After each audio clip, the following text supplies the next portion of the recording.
Hello नमस्कार साथियों, स्वागत है आपके अपने यूट्यूब चैनल हरिमोहन जी के ट्रैक पर। साथियों, आज हम देखेंगे अजमेर जला दर्शन पार्ट टू। जिस साथी ने भी अजमेर जला दर्शन पार्ट वन नहीं देखा है वो पार्ट वन देखे, इसके बाद में पार्ट टू देखे। साथियों, पार्ट वन में देखा उससे आगे देखेंगे पार्ट टू में। स्थापत्य एवं सांस्कृतिक परिदृश्य, इसमें प्रमुख दर्शनीय पर्यटन स्थल आते हैं। सबसे पहले लेते हैं साथियों मैगजीन किला। मैगजीन किला जो अजमेर में स्थित है और इसका उपनाम है अकबर खां दौलत खाना। वह अजमेर का शस्त्रागार या अंग्रेज़ों का शस्त्रागार भी कहा जाता है। इसका साथियों निर्माण अकबर ने करवाया था और हिंदू मुस्लिम पद्धति के आधार पर करवाया था। साथियों, इसका निर्माण 1571-72 में अकबर ने जब अकबर ने नागौर दरबार लगाया था 1570 में, उस समय इस मैगजीन किले का निर्माण करवाया था। साथियों, ये मैगजीन किला है उसमें 1576 में हल्दी घाटी युद्ध की अंतिम योजना बनाई गई और मैगजीन किले में ही 10 जनवरी 1616 को सर थॉमस रो आए थे और जहांगीर से मुलाकात की थी। साथियों, अगला देखते हैं अजमेर का तारागढ़ दुर्ग। अजमेर के तारागढ़ दुर्ग का उपनाम अजमेर तारागढ़ दुर्ग गरी दुर्ग है। अजमेर के तारागढ़ दुर्ग का उपनाम है गठ बीटली दुर्ग है, क्योंकि यह गठ बीटली पहाड़ी पर स्थित होने के कारण राजस्थान का जिब्राल्टर कहा जाता है। तारागढ़ दुर्ग को विश्व रेपर ने कहा था। अजमेर दुर्ग अरावली का अरमान, राजपूताने की कुंजी, क्योंकि मध्य में स्थित होने के कारण राजपूतों के सभी काम होने के कारण इसे राजपूताने की कुंजी कहा जाते हैं। साथियों, तारागढ़ दुर्ग का निर्माण 1113 ईस्वी में अजयराज चौहान ने करवाया था और तारागढ़ दुर्ग में दर्शनीय स्थल में आता है साथियों मीरान शाह की दरगाह। क्वेश्चन आएगा मीरान शाह की दरगाह कहाँ स्थित है, तो अजमेर नहीं आता। तो मीरान शाह की दरगाह राजस्थान किस दुर्ग में है, तो तारागढ़ दुर्ग में। घोड़े की मजार, हिजड़े की मजार। साथियों, ये प्रश्न आ चुका है, पटवारी एग्जाम में आया है और इसमें पूछा गया है कि नाना साहब का झालरा, इब्राहिम का झालरा राजस्थान के किस दुर्ग में स्थित हैं, तो तारागढ़ दुर्ग में। साथियों, अगला लेते हैं अजमेर में प्रमुख मंदिर में पहला मंदिर लेते हैं ब्रह्मा जी का मंदिर, जो पुष्कर अजमेर में है और इसका निर्माण 1809 में इसको वर्तमान स्वरूप दिया है गोकुल चंद पारेख ने। साथियों, अन्य ब्रह्मा के मंदिर है छींच बांसवाड़ा, आसोतरा, बालोतरा।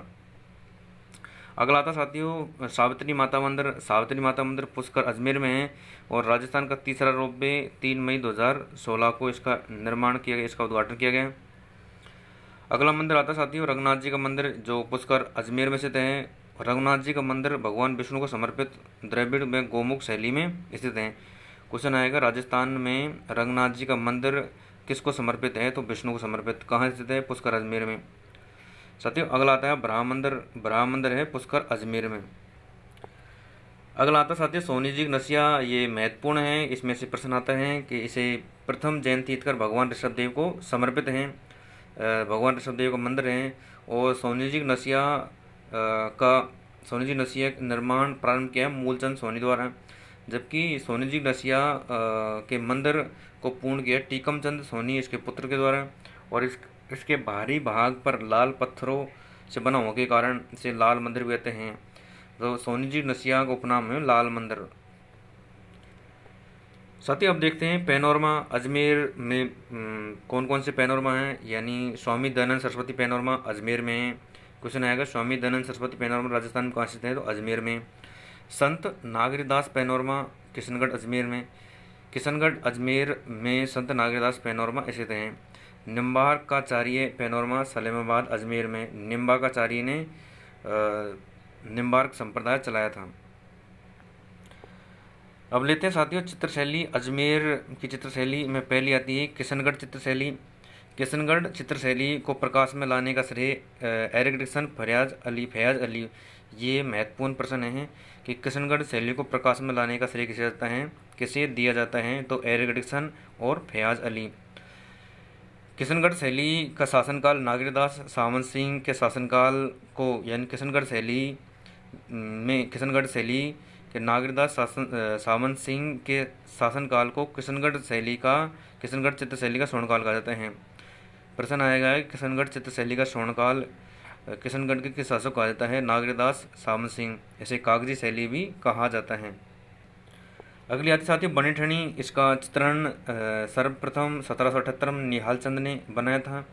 और बनी ठनी कौन थी? तो सावंत सिंह नागरीदास की प्रेमिका। बनी ठनी कौन थी? सावंत सिंह नागरीदास की प्रेमिका। बनी ठनी पर साथियों 5 मई 1973 को भारतीय डाक विभाग द्वारा डाक टिकट जारी किया गया है। प्रश्न आएगा कि भारतीय डाक विभाग द्वारा बनी ठनी पर कब डाक टिकट जारी किया गया? 5 मई 1973 को। बनी ठनी को एरिक डिक्सन ने साथियों भारत की मोनालिसा कहा है। तो भारत की मोनालिसा किसे कहा जाता है? बनी ठनी को किसने कहा? एरिक डिक्सन ने। चित्रशैली में साथियों यानी किशनगढ़ चित्रशैली उसमें चांदनी रात की संगोष्ठी, इसके चित्रकार अमीर चंद। ये भी अच्छा प्रश्न है। चांदनी रात की संगोष्ठी, इसके चित्रकार है अमीर चंद। साथियों अब आता है महत्वपूर्ण प्रश्न, किशनगढ़ चित्रशैली के चित्रकार। किशनगढ़ चित्रशैली के चित्रकार मोरध्वज निहाल चंद तो है ही है। मोरध्वज निहाल चंद से याद करो, मोरध्वज से सूरध्वज, तो मोरध्वज निहाल चंद, सूरध्वज। फिर नानक राम सीताराम, नानक राम सीताराम, दो दो के याद करो जोड़े से। मोरध्वज निहाल चंद, तो मोरध्वज याद हो गया तो सूरध्वज। फिर नानक राम सीताराम, फिर आता है रामनाथ, नानक राम सीताराम तो रामनाथ, 3 याद हो गए। फिर दास ले लो, लाडली दास तुलसीदास, लाडली दास तुलसीदास। अमीर चंद बदन सिंह और गीत तिलक गीताई जो पद्मश्री 2017 में दिया गया है। तो इनको साथियों ऐसे याद करना है। इनमें से प्रश्न आएगा किशनगढ़ चित्रशैली के चित्रकार इनमें से कौन सा है, कौन सा नहीं है। 3 इनमें से दे देगा तो चौथा कोई और दे देगा और शैली का। साथियों अगली आती है अजमेर चित्रशैली। अजमेर चित्रशैली के चित्रकार है साबर तैयब अल्लाह बख्श। अजमेर चित्रशैली के महिला चित्रकार चाहते ये प्रश्न आने की पूरी संभावना रहेगी, कोई से भी पेपर में आए। अजमेर चित्रशैली के महिला चित्रकार उसना और साहिबा। क्वेश्चन आएगा उसना और साहिबा किस चित्रशैली के महिला चित्रकार हैं? तो अजमेर। या फिर प्रश्न आएगा अजमेर चित्रशैली की महिला चित्रकार कौन है? तो उस्मा और साहिबा। साथियों अब लेते हैं लोकनृत्य। लोकनृत्य में अजमेर का लोकनृत्य में चरी नृत्य। चरी नृत्य किस क्षेत्र का है? अजमेर, किशनगढ़ अजमेर में गुजर महिलाओं द्वारा किया जाने वाला नृत्य होता है। साथियों चरी नृत्य की प्रसिद्ध नृत्यांगना फल्गुबाई हैं। चरी नृत्य की प्रसिद्ध नृत्यांगना फल्गुबाई, ये प्रश्न बार बार रिपीट होता है। और इस नृत्य के लिए पुरस्कृत नृत्यांगना सुनीता रावत। प्रश्न आएगा सुनीता रावत और फल्गुबाई, यह प्रश्न सुनीता रावत का संबंध किस नृत्य से है? तो चरी नृत्य से। अगला आता है साथियों संप्रदाय, इसमें निम्बार्क संप्रदाय। निम्बार्क संप्रदाय के उपनाम है अंश संप्रदाय और संकादिक संप्रदाय। निम्बार्क संप्रदाय के उपनाम है अंश संप्रदाय और संकादिक संप्रदाय। निम्बार्क संप्रदाय के साथियों प्रवर्तक है आचार्य निम्बार्क, जो 12वीं सदी में इसने इसका प्रवर्तन किया है। और इसके निम्बार्क संप्रदाय के प्रवर्तक आचार्य निम्बार्काचार्य का प्रमुख ग्रंथ है 10 श्लोकी, जिसमें कृष्ण भगवान की भक्ति पर बल दिए गए हैं। और निम्बार्क संप्रदाय की पीठ सलेमाबाद अजमेर में है। और इस संप्रदाय में राधा को कृष्ण की परिणीता के रूप में इनकी पूजा युगल स्वरूप में की जाती है। साथियों इनका मेला यानी निम्बार्क संप्रदाय का मेला राधाष्टमी भाद्रपद कृष्ण अष्टमी को लगता है। यानी निम्बार्क संप्रदाय का मेला भाद्रपद कृष्ण अष्टमी को लगता है, राधाष्टमी को लगता है। और इसमें भी यानी निम्बार्क संप्रदाय का उप संप्रदाय शक्य संप्रदाय के प्रवर्तक है संत हरिदास जी, जो निम्बार्क संप्रदाय के शिष्य थे, निम्बार्क संप्रदाय के संत थे। और निम्बार्क संप्रदाय में से अलग हुआ है शक्य संप्रदाय, वैसे प्रवर्तक संत हरिदास जी। अब लेते हैं साथियों अजमेर के मेले। अजमेर के मेले में पुष्कर मेला। पुष्कर मेला का आयोजन होता है पुष्कर अजमेर में। कब होता है? कार्तिक पूर्णिमा को। और पुष्कर मेला अंतर्राष्ट्रीय मेला है और राजस्थान का सबसे रंगीन मेला है। साथियों प्रश्न आता है कि पुष्कर मेले का आयोजन कब होता है? कार्तिक पूर्णिमा को, पुष्कर अजमेर में। अब आता है रोप वे यानी सावित्री माता मंदिर पुष्कर मेला लगता है। और ये राजस्थान का तीसरा रोप वे बनाया गया है, जो 3 मई 2016 को बनाया गया है। अगला मेला आता है साथियों कल्पवृक्ष मेला, जो मंगलीवास अजमेर में बढ़ता है। और यह हरियाली अमावस्या को हरियाली अमावस्या जो आती है श्रावण अमावस्या को। कल्पवृक्ष मेला राजस्थान में कहाँ बढ़ता है? तो मंगलीवास अजमेर में। और कब बढ़ता है? हरियाली अमावस्या को। साथियों अगला मेला आता है लाला कालिया का मेला। लाला कालिया का मेला कहाँ बढ़ता है? क्वेश्चन आएगा लाला कालिया का मेला कहाँ बढ़ता है? अजमेर में। और पूछ रहे लालिया भगवान विष्णु का नरसिंह अवतार है। लालिया तो है भगवान विष्णु का नरसिंह अवतार। कालिया है हिरण्यकश्यप प्रहलाद जी के यानी भगवान प्रहलाद के पिता का प्रतीक है कालिया, हिरण्याक्ष का प्रतीक।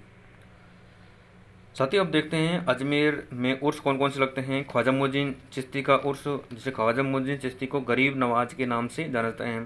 ख्वाजा मोइनुद्दीन चिश्ती का प्रश्न आता है साथियों, और इसका ख्वाजा मोइनुद्दीन चिश्ती का जन्म 1141-42 में संजर फारस सिस्तान या इस्कान नगर, यानी संजर सिस्तान या इस्कान नगर, ये फारस सब एक नाम है, लेकिन याद रखना है आपको ख्वाजा मोइनुद्दीन चिश्ती का जन्म 1141-42 में संजर सिस्तान फारस में हुआ। और ख्वाजा मोइनुद्दीन चिश्ती का उपनाम था गरीब नवाज। और ख्वाजा मोइनुद्दीन चिश्ती के गुरु का नाम है ख्वाजा उस्मान हारूनी। ख्वाजा मोइनुद्दीन चिश्ती के गुरु का नाम है यानी ख्वाजा उस्मान हारूनी। और ख्वाजा मोइनुद्दीन चिश्ती की रचना है कंजुल इसरार। कंजुल इसरार अच्छा प्रश्न साथियों। ख्वाजा मोइनुद्दीन चिश्ती पृथ्वीराज चौहान के शासनकाल में वर्ष 1192 में अजमेर आए और 1233 में इनका इंतकाल हो गया। और इनने एक चिश्ती सिलसिला चलाया है इनके, यानी राजस्थान में चिश्ती सिलसिले के प्रवर्तक ख्वाजा मोइनुद्दीन चिश्ती हैं। और उर्स बढ़ता है यानी ख्वाजा मोइनुद्दीन चिश्ती का उर्स बढ़ता है अजमेर में 1 रजब से 6 रजब के बीच में। अजमेर में साथियों पंजाब शाह का उर्स, क्वेश्चन आएगा पंजाब शाह का उर्स कहाँ बढ़ता है? तो अजमेर में। और पंजाब शाह का उर्स ढाई दिन के झोंपड़े पर लगने वाला उर्स है। तो पंजाब शाह का उर्स अजमेर में और 2.5 दिन के झोंपड़े पर लगने वाला उर्स है। अब लेते हैं साथियों अजमेर के प्रमुख व्यक्तित्व। इसमें सबसे पहले लेते हैं हरिविलास शारदा। हरिविलास शारदा ने बाल विवाह का विरोध किया है और 1929 में शारदा एक्ट बाल विवाह विरोध कानून पास करवाया। प्रश्न आएगा कि शारदा एक्ट जो बाल विवाह विरोधी कानून है, जो इसको हरिविलास शारदा ने कब पास किया? 1929 में। या फिर शारदा एक्ट के प्रवर्तक कौन है? हरिविलास शारदा। हरिविलास शारदा ने साथियों 1911 में हरिविलास शारदा यानी 1911 में हरिविलास शारदा ने अजमेर में हिस्टोरिकल एंड हिस्ट्री यानी एस्क्रिप्टिव पुस्तक की रचना की है। यानी हिस्टोरिकल एंड एस्क्रिप्टिव पुस्तक की रचना की है हरिविलास शारदा ने। साथियों अगला व्यक्तित्व आता है अरुणा राय।